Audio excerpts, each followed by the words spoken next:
오늘 말씀의 제목은 이스라엘 그들은 누구인가 라는 제목인데요. 설교를 하기 전에 이 개인적인 소개를 좀 할 필요가 있는 것 같습니다. 왜냐하면 이 설교를 전하는 이 사람이 궁금해지면 이 설교가 눈에 좀 안 들어오더라고요. 그래서 조금은 제 소개를 하고 제보다 훨씬 중요한 이 하나님의 말씀에 좀 집중하고자 하는데요. 말씀하신 대로 저는 사투리를 안 쓴다고 하지만 다들 사투리 쓴다고 하시더라고요. 저는 30년 동안 초중고대 군대까지 부산에서 그리고 경상도 내에서 지냈었고요. 그리고 말씀하신 대로 제가 군복무는 해군 장교로 복무했습니다.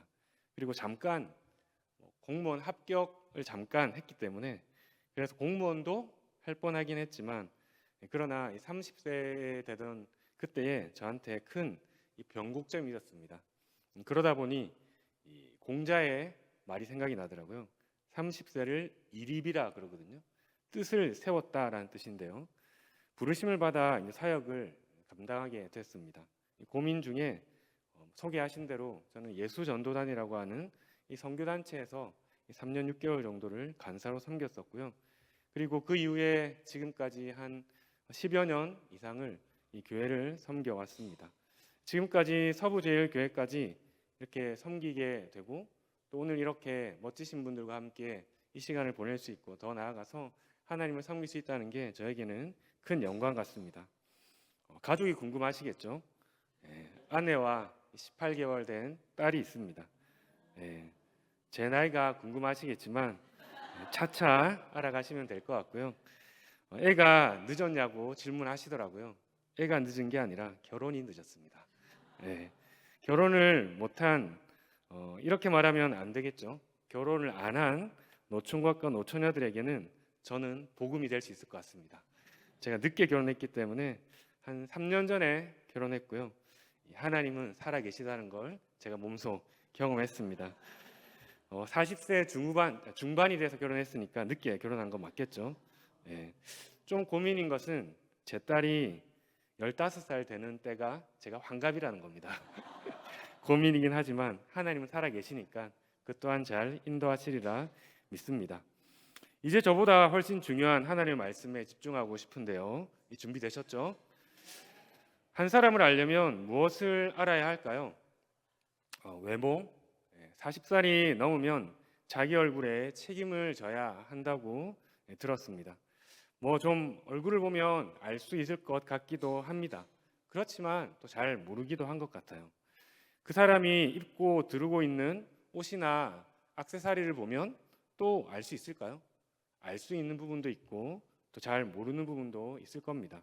명품이나 고가의 제품들을 착용하고 있다면 재력이 좀 있는 사람이구나 생각할 수 있겠죠. 그러나 그런 사람들일수록 또 사기꾼들이 종종 있습니다. 2년 년 전에 구청장 딸이 기소당했다는 소식을 접했는데요. 150여억 원의 사기죄로 기소를 당했다고 합니다. 평소에 명품을 들이고 다녀서 재력이 상당한 줄로 믿고 사기칠 줄은 전혀 몰랐다고 하는 것이 피해자들의 증언이었습니다. 이런 뉴스를 보면 치장한 모습을 보고도 그 사람을 알 수 없구나 생각하게 됩니다.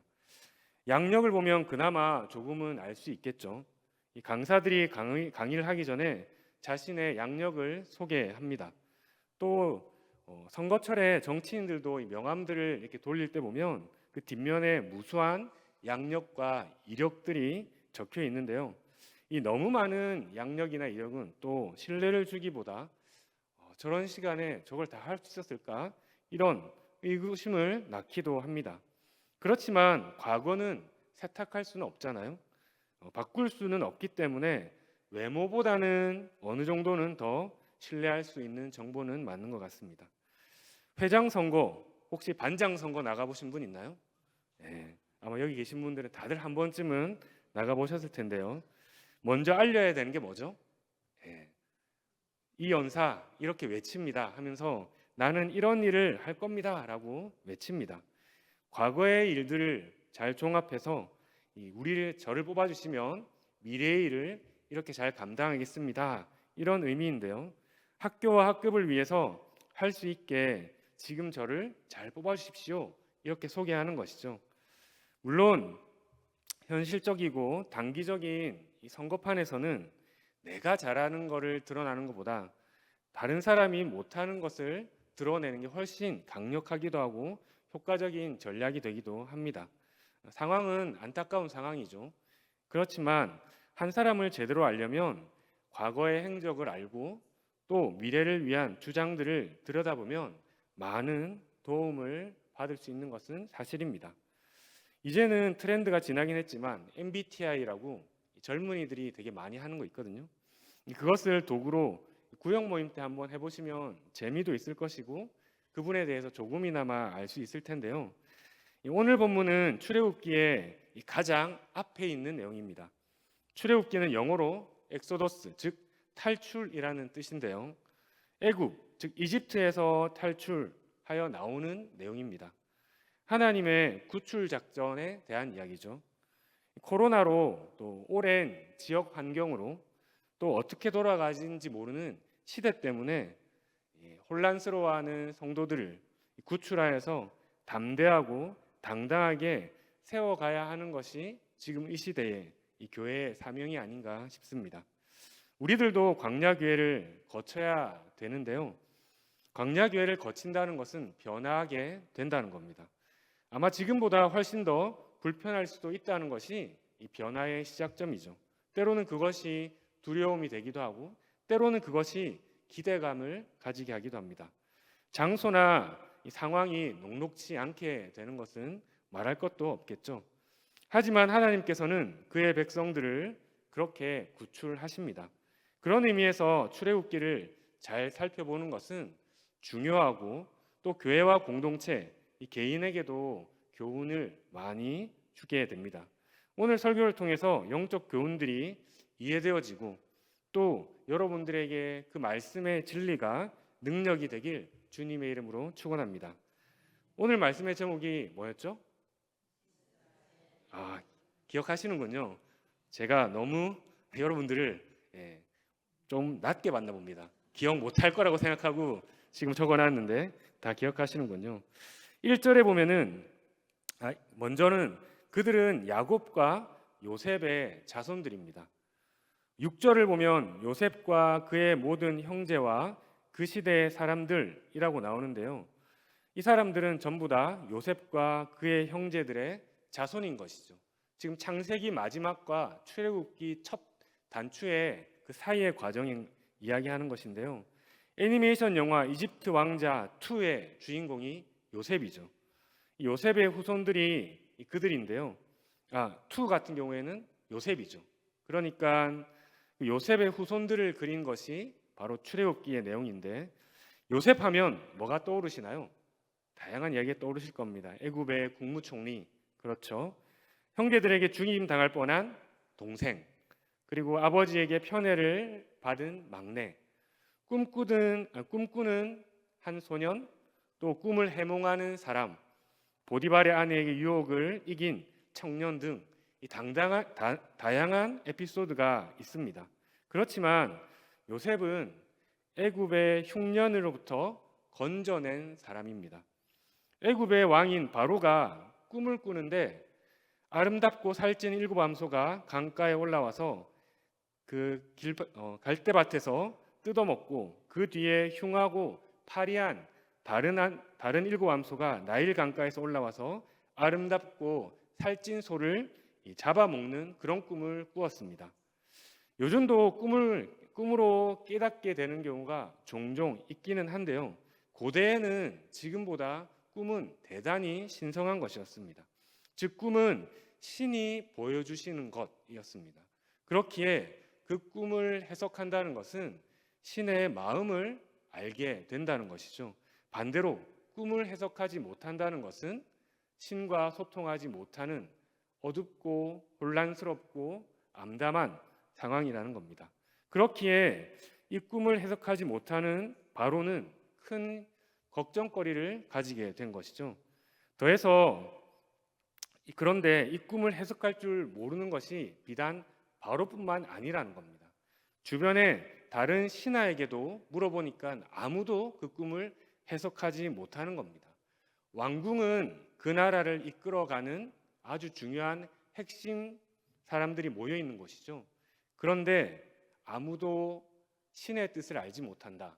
그렇다는 것은 국군이 어둡다는 것을 말하는 겁니다. 그렇기에 바로는 근심했습니다. 도대체 이 꿈이 무엇을 뜻하는 것이지 궁금했습니다. 그런데 꿈을 잘 해몽하는 한 사람이 나타납니다. 그렇죠. 요셉입니다. 그는 꿈 때문에 형제들에게 죽임을 당할 뻔할 정도로 꿈과 아주 가까운 사람입니다. 그런 그에게 바로의 꿈을 해석할 기회가 드디어 생겼습니다. 바로가 꿈을 해석해 보라고 했는데 그 꿈을 해석하는 이 요셉의 말은 애굽 땅에 7년의 풍년이 있겠지만 그 후에 7해 풍년이 기억나지 않을 정도로 7년의 흉년이 들 거라는 내용이었습니다. 그런 꿈을 2번이나 꾼 것은 하나님께서 그 일을 정하셨다는 것이라고 이야기하는 것이죠. 그러면서 나라의 감독관들에게 명하셔서 풍년의 때에 5분의 1의 곡식을 비축해 두고 흉년의 때를 대비하시면 된다고 방법까지 알려주는 겁니다. 바로가 듣고 난 다음에 무릎을 탁 치는 것이죠. 그러면서 요셉을 좋게 여깁니다. 그리고 꿈을 해몽하고 방법까지 알려준 요셉을 바로 자기 아래의 권한을 가진 총리로 세우고 애굽을 다스리게 하는 것이죠. 요셉이 17세 될 때에 형들에게 죽임 당할 뻔하면서 종으로 팔린 후에 이 영화의 대사처럼 강아지처럼 일하다 보면 보디발 장군의 강아지처럼 일하다가 그리고 나아가다가 보디발 장군의 머슴으로 더 나아가서 누명 쓰고 감옥에서 슬기로운 감방 총무까지 감당하는 시간이 총 13년이었습니다. 그러니까 그 모든 경험에 빛을 발하는 때가 된 것이죠. 이 요셉의 해몽대로 진짜 7년의 풍년 뒤에 7년의 대흉년이 들어서 대비하였기 때문에 이 애굽만이 흉년을 대비할 수 있는 나라가 된 것입니다. 전쟁이 일어날 때 어느 나라가 가장 부자가 될까요? 주변에 전쟁의 피해가 없는 나라. 우리나라 6.25 때 가장 큰 이득을 본 나라가 어느 나라일까요? 일본이죠. 그런 겁니다. 큰 흉년이 들었지만 대비해 놓은 애굽은 그 주변 나라들을 먹여 살리기도 했지만 동시에 그 주변 나라들의 땅들을 모조리 얻을 수 있는 기회를 찾았습니다. 그렇기 때문에 요셉 덕분에 애굽의 국가 브랜드가 상승했겠죠. 그리고 왕의 지지율도 그 전보다 훨씬 많이 올랐을 겁니다. 그런 바로에게 총애를 받는 그 요셉의 자손들이 오늘 출애굽의 사람들입니다. 과거를 알면 그 사람들이 어떤 상황인지 안다고 제가 서론에 말씀드렸는데요. 그 요셉의 후손들이 지금까지 살아 있는 것이죠. 그리고 아직까지 애굽에 있는 겁니다. 오늘 성경은 조금 더 그들의 과거를 알려주고 있는데요. 하나님은 무작위로 사람들을 택하시는 것처럼 때로는 보이기도 하지만 그러나 맥락을 가지고 사람들을 찾아내고 발견하십니다. 어제는 이 사람을 택하시다가 오늘은 다른 사람을 택하여 사용하시다가 내일은 또 다른 사람을 택하여서 둘러보시고 하는 그런 분이 아닙니다. 사람들이 하나님을 잘 모르겠다고 하지만 사실 찬찬히 하나님을 들여다보고 하나님을 알아가면 어떻게 보면 하나님을 알지 못해서 오는 그런 이해 부족 때문에 하나님의 이해가 부족한 것이지 하나님은 계획과 맥락을 가지고 있으신 분입니다.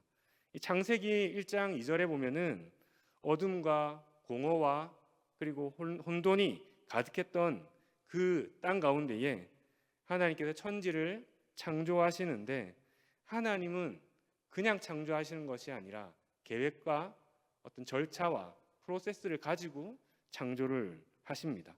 그런 걸 보면 MBTI에서 P는 아닌 것 같고요. J 같습니다. 확실히 계획형이신 것 같고 주도 면밀하신 분 같습니다. 오늘 1절에 보면 이렇게 나옵니다. 야곱과 함께 각각 자기 가족을 데리고 애굽에 이른 이스라엘 아들들의 이름은 이러하니 출애굽기가 이렇게 시작되는 것입니다. 또 더 과거를 들추면서 이 백성들은 요셉으로부터 시작한 것이 아니라 그의 아버지인 야곱으로부터 이어져 있다고 이야기하고 있는 것이죠.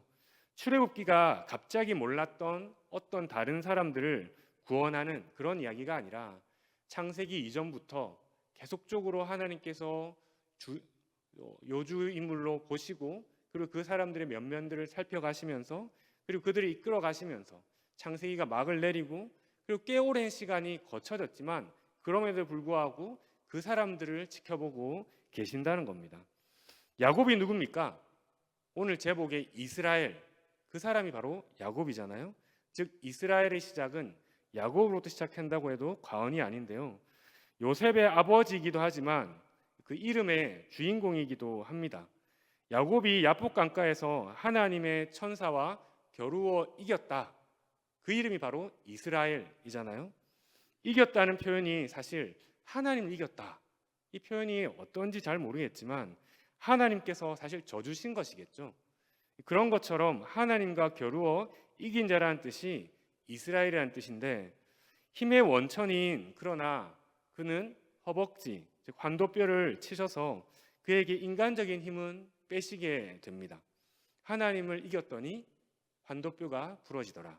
그렇지만 그렇기 때문에 야곱은 진정 하나님의 길을 그제서야 걷기 시작하죠.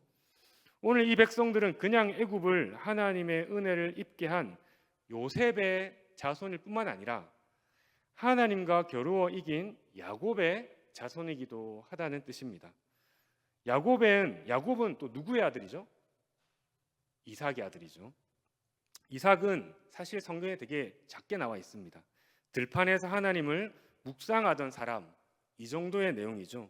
이삭은 누구의 아들이죠? 그 유명한 백세의 하나님의 은혜로 아들을 얻게 된 믿음 오브 믿음, 믿음의 사람인 아브라함입니다. 그 아브라함의 아들이 바로 이삭인 것이죠. 즉 하나님의 택하심을 받아 하나님과 동행해온 사람들의 자손들, 그런 사람들이 오늘 1절의 말씀에 나와 있는 것이죠. 이것은 무엇을 뜻하냐면 맥락이라는 것이 있다는 겁니다. 하나님은 그냥 갑자기 불현듯 이렇게 하지 않으시고 처음부터 그의 자손까지 그들이 훌륭해서 아닙니다. 하나님께서 그들을 때로는 빚으시기도 하고 때로는 환도뼈를 부수시기도 하고 때로는 그러나 이삭에게 풍성한 은혜를 주시기도 하면서 더 나아가 요셉을 통해서 복의 통로로서 애굽을 먹여 살릴 만한 은혜와 능력을 주시기도 합니다. 그러나 오랜 동안 또 하나님을 바라보지 못한 시기도 있었던 것이 바로 이스라엘 자손들일 겁니다. 그런 맥락 가운데에서 오늘 출애굽기가 시작되어져 오고 있는 것이죠. 하나님은 관계를 통해 믿음이 이어져 오고 있는 것을 보게 하십니다. 하나님은 하나님의 사람들의 관계를 통해서 하나님의 역사를 이어오고 계십니다. 우리가 믿음이 좋은 사람들과 만나고 또 하나님의 사람들과 교제하고 또 배우고 또 따르고 함께 예배해야 되는 이유가 바로 여기에 있는 것이죠. 그 사람들이 좋기도 하겠지만 그 사람을 인도하시는 하나님을 경험하고 배우게 되기 때문에 그런 것입니다. 믿음이 없는 우리가 보이지 않는 하나님을 만날 수 있는 방법은 생각보다 많지 않습니다.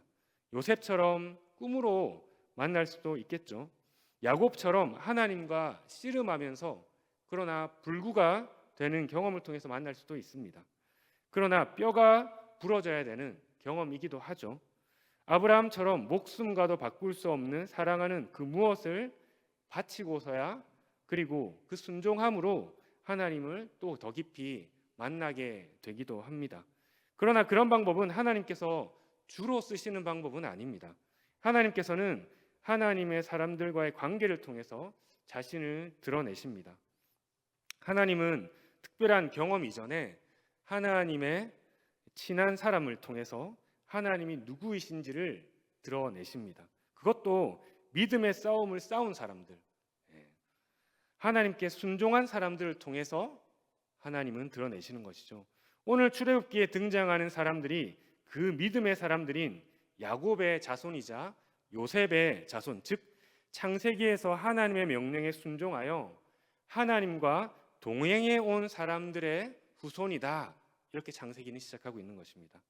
그런데 하나님의 백성이니까 출애굽하면 되지, 왜 이런 사람들의 과거를 이렇게 비추어 주는 걸까?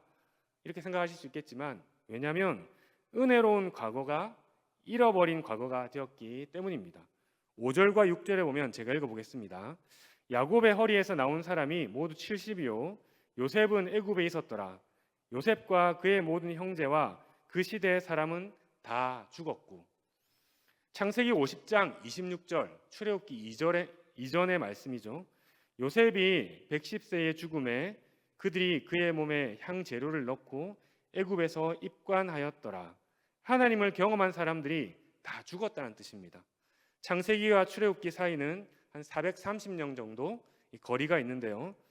그러다 보니 자손들도 자기가 누구의 자손인지 희미해지고 잊어버리게 된 것이죠. 그 당시에 요셉이 살아있을 때 바로도 당연히 살아있지 못하겠죠. 그러면서 8절에 이렇게 나옵니다. 요셉을 알지 못하는 새 왕이 일어나 애굽을 다스리더니. 혹시 예전에 한때는 은혜로운 일도 했고 하나님과 겨룰 듯이 기도도 하기도 했고 홀로 하나님을 묵상하고 찬양하기도 했고 하나님께 나아가 귀한 것을 드리기도 했고 그런 결단과 고백들을 무수히 하기도 했었는데 오늘 이스라엘 백성들처럼 잊어버리신 분들이 있을 겁니다. 그때는 하나님의 백성으로 제자처럼 당당하게 살았는데 지금은 애굽의 종처럼 되어 믿음도 은혜도 있고 사는 것은 아닌지 혼란스러워하며 영적인 공백을 가지고 믿음의 공백을 가지고 그런 경험들을 가지고 있는 분들이 분명히 있을 겁니다. 하나님은 그 사람을 출애굽기를 통해서 오늘 찾으시고자 하는 것입니다. 400년 이상의 영적인 공백기를 가진 이스라엘 백성을 찾으시듯이 오늘 여러분들 중에도 그 같은 사람을 찾으시는 것이죠. 그 찾으시는 하나님의 눈길을 의식하는 분들은 거부하지 마시고 하나님의 음성에 귀를 기울이셔서 하나님께서 나에게 뭐라고 말씀하시는지를 돌아보는 시간이 되면 좋을 것 같습니다. 그러면서 하나님께서 그 깊은 공백을 메우시되 놀라운 하나님의 인도하심을 경험하게 하실 것입니다. 그러면서 두 번째로는 그들은 할 일이 있는 사람들이었는데 과거를 잊어버린 사람들이었습니다. 다시 말씀으로 돌아오면 야곱과 요셉의 자손들이 간신히 어떻게 보면 애굽에서 살다 보니 그들이 어떻게 애굽에 들어왔는지 누구의 자손인지를 잃어버린 겁니다. 사실 430년이면 꽤 오랜 세대가 거쳐졌겠죠. 그 당시에 평균 수명이 한 30세, 40세 정도 됐을 거니까 물론 오래 살던 사람도 있었지만 평균 수명이 그럴 겁니다. 특별히 어려운 노예의 삶을 살았던 사람들은 그 정도 될 겁니다. 그러니까 최소한 10세대 정도는 흘러갔을 겁니다. 그렇다면 그들이 그런 과거를 잃어버렸는데 더 심각한 것은 그들이 누구인지 잊어버리다 보니 뭘 하고 어떻게 살아야 되는지조차 잊어버리게 된 것이죠. 사람은 자신이 누구인지를 아는 것이 대단히 중요합니다. 우리는 동물이기도 하지만 동시에 하나님의 형상이기도 하잖아요. 흙으로부터 나왔지만 하나님의 이미지, 즉 하나님의 모양과 형상으로 덧입혀져 있기에 우리는 우리 자신이 누구인지 알 때 우리의 삶의 방향이 달라지는 것입니다. 가정에서도 학교에서도 직장에서도 사회에서도 친구들 안에서도 또 교회 안에서도 내가 누구인지 알면 무엇을 해야 되는지 궁금해하고 그것들을 감당하게 됩니다. 그런데 그 관계 안에서 또 공동체 안에서 조직 안에서 본인이 누구인지 정리가 안 되어 있으면 무엇을 하는 사람인지를 알 수가 없게 되는 것이죠. 당연하죠. 오늘 이스라엘 백성들이 그런 상황인 겁니다. 바로만 요셉을 모르는 것이 아니라 이스라엘 백성들도 자신들의 과거를 잊어버린 겁니다. 개선점이 보이지 않는 것이죠. 종이 되어서 도와주는 사람도 없고 어떻게 보면은 이 종들을 그냥 부려먹을 바로왕만 있는 것이죠. 한 인생으로서는 참 끝입니다. 살 길이 보이지 않는 그런 상황인 것이죠. 만약 사람이 스스로를 구원하는 것이 구원의 방법이라면 이스라엘 백성들은 망했습니다. 왜냐하면 스스로 구원할 길이 없기 때문입니다.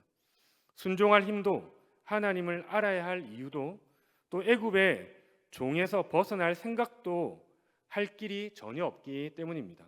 그들은 그냥 애굽의 밥, 바로의 밥일 뿐입니다. 그들이 가나안에 나중에 들어갈 땐 반대로 이야기하죠. 그들이 우리의 밥입니다. 그러나 지금은 이스라엘 백성들은 특히 과거 자신들이 어디로부터 왔는지 잃어버린 이 사람들은 바로의 밥일 뿐입니다. 아마 앞으로도 계속 그럴 겁니다. 그렇지만 성경은 구원이 사람 스스로에게 나오지 않는다고 말씀합니다. 성경은 구원은 하나님의 은혜로부터 나온다고 창세기에서부터 요한계시록까지 반복적으로 심화해서 계속해서 선포하고 있습니다. 아니 자신들의 존재의 정체성이 어디로부터 왔는지 잊어버렸지만 그들의 상태와 상관없이 하나님은 하나님의 백성을 여전히 준비시킬 준비를 하십니다. 7절에 보면 이렇게 말씀하고 있습니다. 이스라엘 자손은 생육하고 불어나 번성하고 매우 강하여 온 땅에 가득하게 되었더라. 아니 영적으로 거의 죽기 일부 직전 같은데 그래서 총리의 자손들이 아니라 바로의 노예들처럼 보이는 그들의 상황은 오히려 복을 받은 것처럼 보입니다. 분명히 영적으로는 죽어 있으나 그들의 물리적 상황은 반대인 것이죠. 자손들이 많아지고 번성한다는 것은 구약 시대에는 복받은 상태를 뜻합니다. 지금도 영향력이 커지고 인지도가 높아지고 부강해지고 커지면 복받았다고 생각합니다. 같은 상황인 것이죠. 그런데 혹시 조금 전에 읽었던 7절 보면서 한 구절이 생각나시는 분 있나요? 네, 창세기 1장 28절인데요. 하나님이 그들에게 복을 주시며 하나님이 그들에게 이르시되 생육하고 번성하여 땅에 충만하라. 땅을 정복하라. 바다의 물고기와 하늘의 새와 땅에 움직이는 모든 생물을 다스리라 하시니라. 하나님은 사람을 만드신 후에 사람에게 명령이자 복을 베풀어 주셨는데요. 그게 이 말씀입니다. 사람에게 가장 먼저 주신 복이자 명령인 것이죠. 아담에게도 이후에 노아에게도 아브라함에게도 이삭에게도 야곱에게도 이스라엘에게도 그런 복을 주시고 그렇게 되리라고 말씀하시는데요. 처음 만날 때부터 잊을만 하면 하나님은 그때마다 다시 이런 말씀들을 통해서 축복하시고 명령하십니다. 하나님의 백성들은 그런 사명을 가진 존재라고 말씀하시는 것이죠. 창세기까지는 그래서 마지막 부분에 47장 27절에 보면 이스라엘 족속이 애굽 고센 땅에 거주하며 거기서 생업을 얻어 생육하고 번성하였더라. 흔히 말해서 창세기 1장 28절 말씀을 보면서 생육하고 번성하고 충만하고 정복하고 다스리라. 이것이 하나님의 사람 아담, 즉 그 이후에 하나님의 사람들이 해야 될 사명들인데 조금씩 그 영역이 넓혀지는 것이죠. 그렇지만 아직 정복하고 다스리는 힘은 아직 주어지지 않았습니다. 다만 생육하고 번성하였더라가 창세기 마지막의 상태였죠. 이때까지 하나님께서 인도하신 겁니다. 그들이 잘해서 아닙니다. 하나님이 그들을 통해서 하시고자 하는 일이 있기 때문이었죠. 하나님의 백성은 그래서 여기까지 감당하고 요셉과 그 형제들은 눈을 감은 겁니다. 그런데 후손들은 이후에 그 사명을 잃어버렸습니다. 그런데 영적으로 자신들의 사명을 망각했더라도 하나님은 언제나 하나님의 섭리로, 즉 보이지 않는 손으로 언더그라운드에서 그들을 어떻게 하셨냐면 언더커버 하셨습니다. 밑에서 커버하는 것이죠. 7절에 보면은 뒤쪽에 매우 강하여 온 땅에 가득하게 되었더라. 여기서 불어나다라는 단어, 이 단어는 천지창조 때 물속의 생물들이 무수히 번성한다라는 그 단어와 같은 단어입니다. 물고기들이 많을 때 보면 정말 어떻게 그렇게 많은 물고기가 있을까 생각할 정도로, 그리고 떼지어서 움직이는 거 보면 분명히 엄청난 양의 물고기인데 한 몸처럼 움직이잖아요. 그런 것만큼 지금 이스라엘 백성들이 매우 강하여 온 땅에 가득하게 되었다고 말씀하는 겁니다. 세력이 커졌다는 이 단어는 이방 나라들이 두려워할 정도로 매우 강해졌다는 것이죠. 그러니까 하나님께서는 그들이 생각지도 못했을 상황 가운데서도, 믿음이 바닥을 치다 못해 지하로 뚫고 가는 이 지경 가운데서도 하나님은 하나님의 열심과 비전으로 이스라엘 백성들 자신도 모르게 그들을 하나님의 비전 가운데로 인도해오고 계신 겁니다. 우리가 혹 하나님과 멀어졌다고 생각할지라도 낙심하지 않을 이유가 여기 있는 것이죠. 혹여나 내가 하나님의 비전에 동참할 만한 그릇이 안 돼라고 낙담하지 않을 이유가 바로 여기에 있는 것입니다. 성경은 우리에게 우리의 능력과 힘으로 하나님의 사명을 감당하라고 하신 적이 없습니다. 반대로 그런 능력이 없는 자들을 통해서 하나님이 능력을 입히셔서라도 하나님께 일을 감당하신다는 것이 성경의 내용인 것이죠. 이스라엘 백성들이 애굽의 은혜를 역대급으로 끼친 자신들의 조상들마저 잊어버리고 애굽의 노예로 오랜 동안 서서히 영적으로 죽어가는 그때에도 하나님은 그들의 그들의 영적인 상태와 반대로 서서히 그들을 회복시켜 나가고 계신 것이죠. 그리고 하나님의 복을 전 인류에게 나누어 줄 백성들을 준비하고 계신 것이 출애굽기의 내용입니다. 이게 바로 하나님의 섭리인 것이죠. 바로 하나님의 모략입니다. 하나님의 전략인 것이죠. 인간이 생각할 수 없는 이 하나님의 카운터 펀치이죠. 나의 상황과 환경과 심리와 생각과 상관없이 하나님께서는 하나님의 사람들을 끝까지 지켜보시고 하나님의 때를 기다리셔서 하나님의 일들을 감당하게 하십니다. 저는 이 말씀이 얼마나 위안이 되는지 모르겠습니다. 얼마나 저에게 큰 용기가 되는지 모르겠습니다. 우리의 구원과 믿음이 나의 컨디션과 상태에 따라서, 나의 업적에 따라서 좌지우지 된다라고 하는 것은 큰 부담감을 가져야 되는 것이거든요. 왜냐하면 저는 그럴 능력이 없다는 것을, 물론 소개는 멋지게 해주셨지만 그러나 제 스스로는 제가 어떤 사람이 너무 잘 알잖아요. 그렇기 때문에 제 힘으로 무엇인가를 해야 된다, 구원을 이루어야 된다라면 저는 자신이 없습니다.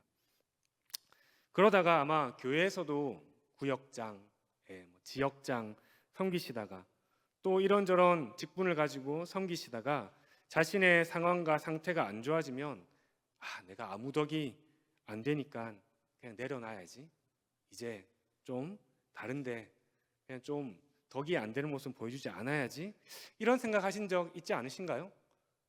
목사인 저도 때로는 그런 생각할 때가 있습니다. 그런데 아닙니다. 우리의 컨디션과 부담감보다는 하나님의 끈질기신 이 섭리가 훨씬 크십니다. 하나님의 모략이 우리보다 훨씬 반전의 반전을 거듭하고 계신 것이죠. 이렇게 엉망진창 일보 직전이 이스라엘도 생육하고 번성케 하시고 더 나아가 불어나고 강하여서 이 축복의 사명을 감당케 하시는데 하나님이 뭐라고 못하시겠습니까? 구원은 하나님께 있습니다. 우리의 어떠함에 있지 않습니다. 하나님께서는 하나님의 사람들로 하나님의 구원을 성취해 가십니다. 그렇죠.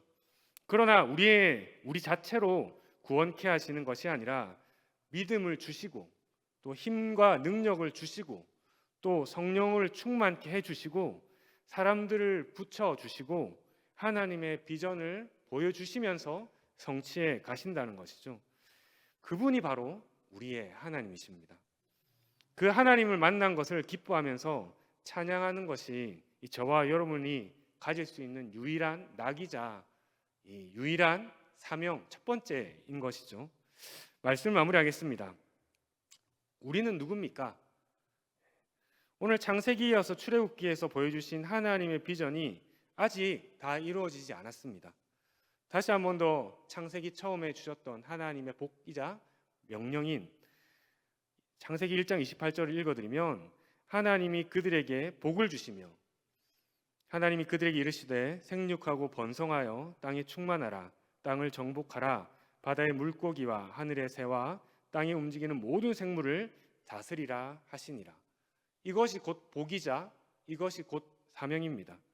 땅을 정복하고 만물을 다스리는 복의 명령을 이스라엘 백성들에게 맡겨져 있는 것인데요, 이들이 앞으로 감당해야 될 사명이 바로 이후에 가나안 정복과 그 땅에 하나님의 나라로 통치하는 것이죠.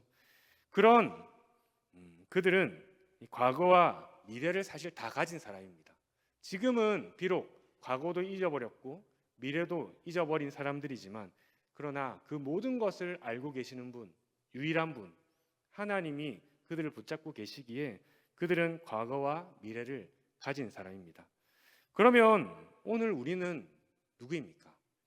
하나님께서 우리에게 어떤 은혜의 과거를 주셨습니까? 생각나시고 지나가는 이 장면들이 있을 겁니다.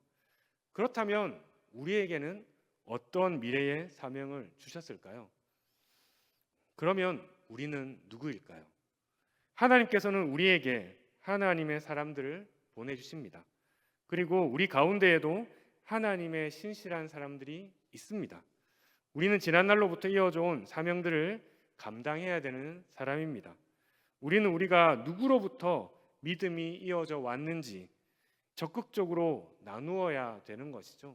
물론 그 시작점이 결국에는 하나님이실 거고요, 누군가 나에게 처음 복음을 전해준 그분, 누군가 나를 환대함으로 맞아줬던 그분, 누군가 나를 미소로 편안하게 해줬던 그분, 누군가 나에게 말씀으로 도전 주었던 그분, 그리고 누군가 나에게 결단으로, 직분으로, 그리고 하나님의 명령을 따르라고 등을 밀어주는 그 누구가 아마 지나져 가실 겁니다.